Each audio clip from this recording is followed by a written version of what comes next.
Hello students, तो हम अपना आज का लेक्चर स्टार्ट करते हैं। लास्ट लेक्चर में मैंने आपको बताया था कि कॉन्केव मिरर में इमेज फॉर्मेशन प्रतिबिंब कैसे बनता है, वो हमने देख लिया था।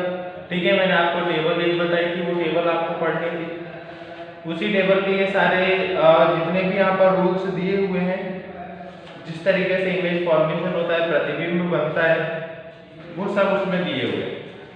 ठीक है, अब हम स्टार्ट करते हैं कॉन्वेक्स मिरर। कॉन्केव मिरर का हमने पढ़ लिया था, अब हम स्टार्ट करते हैं कॉन्वेक्स मिरर। ठीक है, कॉन्वेक्स मिरर में किस तरीके से इमेज फॉर्मेशन होता है, प्रतिबिंब उत्तल दर्पण में कैसे बनता है, ये हम देखने वाले हैं। उत्तल दर्पण की अगर हम बात करें तो आपको मैंने बताया था कि ऐसा दर्पण होता है जिसके अंदर की सतह को हम क्या कर देते हैं, पॉलिश कर देते हैं, और ये उसकी परावर्तन सतह होती है। ठीक है, तो इसके सेंटर से मैं क्या कर देते हैं, लाइन खींच देता हूं, जिसे मैं क्या बोलूंगा, मुख्य अक्ष बोलूंगा। ये हो गया इसका ध्रुव पोल। ठीक है, यहां पर कहीं इसका सेंटर ऑफ कर्वेचर, तो सेंटर ऑफ कर्वेचर इतना दूर देने के लिए मैं यहां पर दे देता हूं सेंटर ऑफ कर्वेचर, और यहां पर कहीं इसका फोकस होगा। ठीक है, सेंटर ऑफ कर्वेचर और पोल के बीच की दूरी को ही उसका रेडियस ऑफ कर्वेचर बोलते हैं, वक्रता केंद्र बोलते हैं, और सेंटर ऑफ कर्वेचर को ही वक्रता त्रिज्या बोलते हैं, और सेंटर ऑफ कर्वेचर को क्या बोलते हैं, वक्रता केंद्र बोलते हैं। ठीक है, अब इसमें दो कंडीशंस हैं, दोनों कंडीशंस क्या है, तो आप अगर इंग्लिश मीडियम वाले पेज नंबर 167 और हिंदी मीडियम वालों की अगर बात करें तो page number, wait a second, हाँ, पेज नंबर 184, और इंग्लिश मीडियम वाले पेज नंबर 167, हिंदी मीडियम वाले 184 पर देखेंगे कि यहाँ पर ग्रीन कलर की एक टेबल बनी हुई है। इसी टेबल में दिया है सबसे पहला तो पोजीशन ऑफ ऑब्जेक्ट, मतलब बिंब की स्थिति क्या है, और उसके बाद प्रतिबिंब की स्थिति क्या है। तो पोजीशन ऑफ ऑब्जेक्ट हम देखेंगे, उसके बाद पोजीशन ऑफ इमेज देखेंगे। कि सबसे पहले तो हम ये देख रहे हैं कि जो पोजीशन ऑफ ऑब्जेक्ट है, मतलब बिंब की जो स्थिति है, वो क्या है, अनंत पर है। अगर अनंत पर है तो उसका जो प्रतिबिंब बनेगा वो कहाँ बनेगा, फोकस पर बनेगा। ठीक है, अब देखो यहाँ पर क्या होता है, कॉन्वेक्स मिरर की अगर हम बात करते हैं तो कॉन्वेक्स मिरर में फोकस कहाँ होता है उसका, ये मिरर के राइट हैंड साइड होता है, मतलब इमेज जितनी भी बनने वाली है वो सब कहाँ बनेंगी, यहाँ पर बनेंगी, मतलब बिहाइंड द मिरर, दर्पण के पीछे बनेगी। और ऑब्जेक्ट हम हमेशा कहाँ रखेंगे, लेफ्ट हैंड साइड पर रखेंगे। तो मैं ऑब्जेक्ट अनंत से, मैं बात कर रहा था यहाँ पर अनंत से, तो मैं अनंत से लाइट रे लेकर आता हूँ, वो मिरर से टकराएगी। अब आपको पता है कि अगर कभी भी लाइट रे रिफ्लेक्टिंग सरफेस से टकराती है, परावर्तन सतह से टकराती है, तो वो उसको क्या कर देता है, रिफ्लेक्ट कर देता है।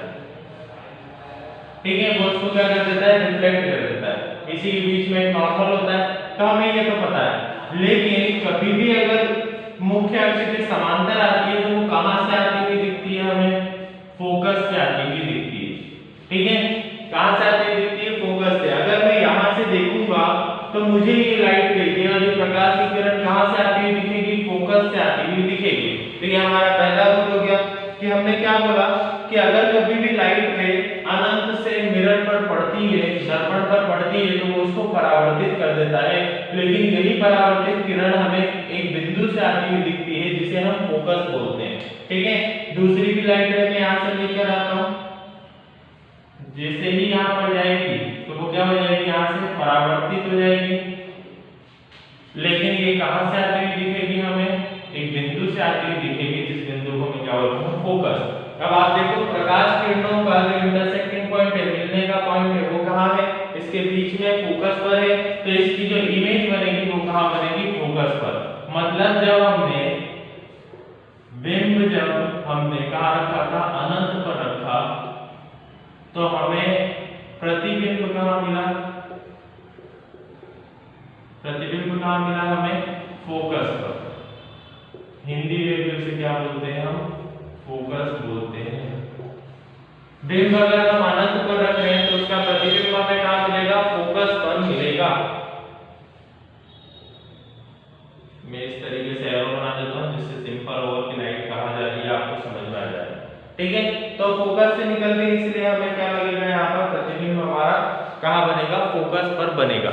ठीक है, ये तो पहला लाइट रे हो गया, पहला इमेज फॉर्मेशन हो गया, प्रतिबिंब को बनाना हो गया। अब सेकंड उसने क्या बोला है, between infinity and the pole of mirror,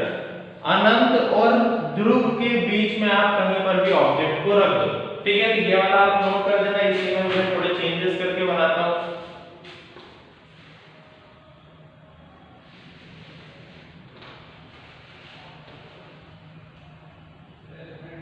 यहाँ पर मैंने क्या करा, इसको चेंज कर दिया और ये वैल्यूज यहाँ पर चेंज हो गई। अब मैं आपको बताता हूँ क्या बोला था उसने बोला था कि between infinity and the pole of mirror, अनंत तथा दर्पण के ध्रुव P के बीच में हमें कहाँ रखना है, बिंब रखना है। ठीक है, अब प्रतिबिंब उसका कहाँ बनेगा, P तथा F के बीच में बनेगा। मतलब यहाँ पर F है हमारा, तो P और F और P के बीच में कहीं हमारा यहाँ पर इमेज हमारी बनेगी। ठीक है, प्रतिबिंब। अब हमने प्रतिबिंब को कहाँ रखा है, अनंत और P के बीच, और प्रतिबिंब हमारा कहाँ बनेगा, फोकस और P के बीच। आया समझ में? तो देखते हैं, देखो ये रहा हमारा P और यहाँ कहीं अनंत होगा, तो अनंत और P के बीच में अगर मुझे ऑब्जेक्ट रखना है तो मैं यहाँ रख सकता हूँ। मैंने अनंत और P के बीच में ऑब्जेक्ट यहाँ पर रखा, तो सबसे पहले लाइट में अगर मिरर से टकराएगी तो क्या हो जाएगी, यहाँ से रिफ्लेक्ट हो जाएगी। ठीक है, लेकिन वो हमें कहाँ से आती हुई दिखेगी, फोकस से आती हुई दिखेगी। सेकेंड, लाइट में उसने क्या बोला था कि सॉरी, यहाँ पर मैंने एक गलती कर दी है, मैं इसको पहले माफ कर देता हूँ तब बनाता हूँ।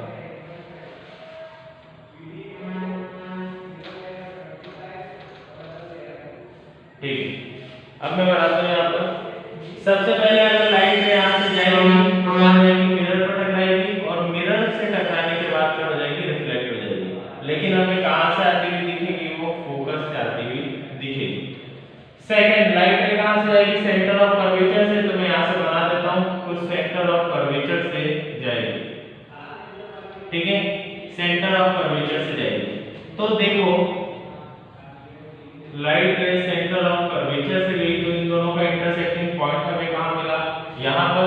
ठीक है, पहली लाइट रे, समझना क्या मैं बोल रहा हूँ, पहली लाइट रे मिरर से टकराई और कहाँ चली गई, रिफ्लेक्ट हो गई। सेकंड लाइट रे सेंटर ऑफ कर्वेचर से टकराई, क्योंकि सेंटर ऑफ कर्वेचर पे जाएगी तो सेंटर ऑफ कर्वेचर पर ही जाएगी। ठीक है, रिटर्न जाएगी, हमने कल ये लॉ पढ़ा था परसों, तो इस पर जाएगी, तो इन दोनों का इंटरसेक्टिंग पॉइंट हमें इस पॉइंट पर मिल रहा है, इसलिए यहाँ पर इसका क्या बनेगा, प्रतिबिंब बनेगा। आई होप आपको समझ में आ गया होगा। ठीक है, दो ही इसमें लॉ है, पहला तो हम कहाँ रखते हैं, बिंब को हम अनंत पर रखते हैं तो हमें प्रतिबिंब फोकस पर मिलता है, और सेकंड उसने क्या बोला है कि बिंब को अनंत और P के बीच में रखेंगे तो फोकस हमें कहाँ मिलेगा, सॉरी जो प्रतिबिंब है वो हमें कहाँ मिलेगा, फोकस और P के बीच में मिलेगा। तो ये है कॉन्वेक्स मिरर में इमेज फॉर्मेशन, मतलब प्रतिबिंब का बनना उत्तल दर्पण में। अब यहाँ पर हम देखते हैं उत्तल दर्पण द्वारा प्रतिबिंब बनना हमने यहाँ पर देख लिया है। अब हम देखते हैं साइन कन्वेंशन कि किस तरीके से हम इमेज और ऑब्जेक्ट को साइन देते हैं, या फिर यही इमेज के फॉर्मेशन के रूल्स क्या क्या है।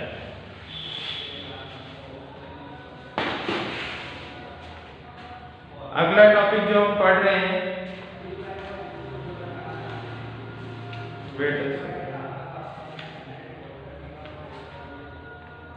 ठीक है, यहाँ पर अगला जो टॉपिक हम पढ़ रहे हैं वो है गोलीय दर्पणों द्वारा परावर्तन के लिए चिन्ह परिपाटी। ठीक है, हम क्या पढ़ रहे हैं, साइन कन्वेंशन, साइन कन्वेंशन जिसे हम क्या बोलते हैं, चिन्ह परिपाटी। साइन कन्वेंशन क्या होता है, बहुत जल्दी मैं बताता हूँ आपको रूल्स। इस तरीके से मैंने मिरर बना दिया, यहाँ पर इसको पॉलिश कर दिया। ठीक है, बहुत सिंपल से रूल्स हैं, एक बार में आपको समझ में आ जाएंगे। पहला रूल ये है कि हमेशा जो बिंब है, हमेशा जो ऑब्जेक्ट है वो आप मिरर के लेफ्ट हैंड साइड पर रखोगे। मतलब हमेशा लाइट, प्रकाश की किरण कहाँ से पड़नी चाहिए, लेफ्ट हैंड साइड से पड़नी चाहिए, मतलब इधर वाले हिस्से से पड़नी चाहिए। अगर मैं मिरर में बनाना चाहूँ तो मैं इस तरीके से एक एक्सिस बना सकता हूँ, ये हमारी क्या हो जाएगी एक्सिस। तो तो ये वाले पार्ट से ही हमेशा क्या आनी चाहिए, लाइट आनी चाहिए। तो इस तरीके से पहला रूल आपको याद रखना है कि हम ऑब्जेक्ट को, बिंब को हमेशा कहाँ रखेंगे, दर्पण के उल्टे हाथ पर रखेंगे, ठीक है। पहला रूल तो ये होगा। दूसरा रूल ये कि आप हमेशा कोई भी डिस्टेंस को मेजर कर रहे हो, किसी भी दूरी को अगर आप नापोगे तो वो कहां से नापोगे, P से नापोगे। मतलब सेंटर ऑफ कर्वेचर, वक्रता केंद्र की बात करता हूं, तो अगर हमें वक्रता त्रिज्या चाहिए तो हम P से C का नापेंगे। अगर हमें फोकस की दूरी चाहिए तो हम P से F नापेंगे, ठीक है। मतलब जितने भी डिस्टेंस आप लेने वाले हो वो सब कैसे लोगे, P से लोगे, ठीक है। ध्रुव से आप डिस्टेंस सारी मेजर करोगे। ये दो लॉ है।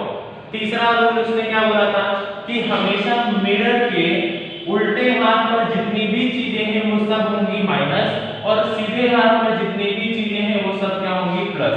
मतलब ऑब्जेक्ट आप अगर यहाँ रख रहे हो तो ऑब्जेक्ट की जो दूरी होगी, बिंब की जो दूरी होगी वो हमेशा क्या होगी, माइनस में होगी।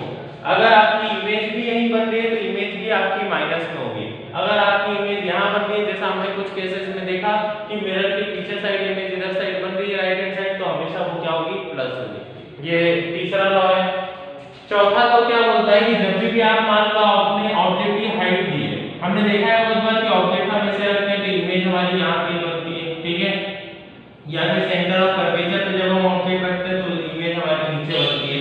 तो ये जो हाइट है ऊपर की तरफ हमेशा प्लस रहेगी और नीचे की तरफ हमेशा माइनस रहेगी। ये भी आपको याद रखना है, ठीक है। याद रखना हमेशा आपको बहुत सिंपल रहेगा याद करने के लिए। हमने ग्राफ मान लिया, ठीक है। ये x एक्सिस हो गई, ये x डैश हो गई, ये y हो गई, ये y डैश हो गई। हमेशा इसमें क्या चलता है, प्लस, इसमें क्या चलता है, माइनस, इसमें क्या चलता है, प्लस, इसमें क्या चलता है, माइनस। और यही यहाँ पर है भी सही, यहाँ पर प्लस, यहाँ पर माइनस, तो आपको दिख ही रहा है। यहाँ पर माइनस, यहाँ पर प्लस, तो आपको यहाँ पर भी दिख रहा है। तो ये कुछ लॉ है, ठीक है।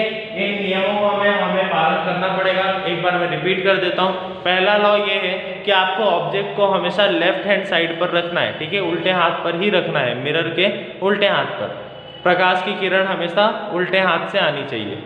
सेकंड उसने क्या बोला है कि जब भी आप कोई भी दूरी नापोगे तो उसको आपको कहाँ से नापना है, ध्रुव से नापना है। मतलब पोल से आप बाकी की दूरियां जितनी भी हैं वो नापोगे।